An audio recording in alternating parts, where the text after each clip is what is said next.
Une chanson inachevée. Banéad traverse la lande, mais il craint d'y croiser des gorilles. Ces lutins attirent les hommes dans des danses sans fin qui peuvent les faire mourir de fatigue. Les voix lui arrivaient maintenant de plus en plus distinctement. Si c'étaient bien les gorilles qui commençaient à danser sur la lande, il n'y avait plus qu'à prier que la fourche soit une bonne défense. Sinon, Banéad serait entraîné dans la ronde infernale et il en mourrait, il le savait. Non, c'était trop dangereux, il fallait s'en retourner. Mais voilà que la chanson parvenait de plus en plus clairement aux oreilles de Banéad.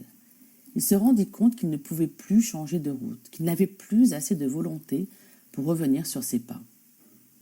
La chanson l'attirait, il allait droit vers elle, impossible de s'en empêcher. Lundi, mardi, mercredi, disaient les voix. Banéad s'approchait.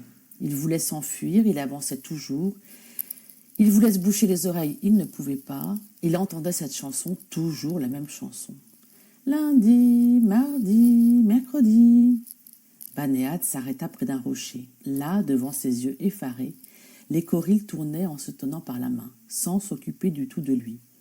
Comme au bout d'un moment, personne n'avait encore regardé de son côté, Banéad se rassura, puis il se prit à fredonner dans sa tête la chanson des gorilles, tandis que ceux-ci, tournant inlassablement, répétaient « Lundi, mardi, mercredi ».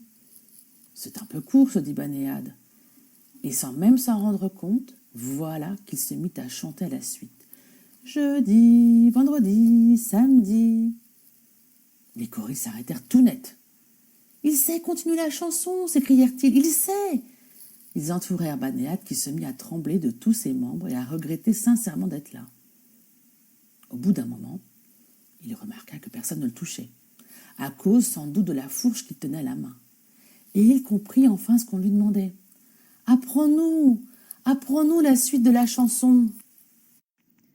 Évelyne, Brisou, Pelin, les gorilles et les deux bossus. Conte traditionnel de Bretagne.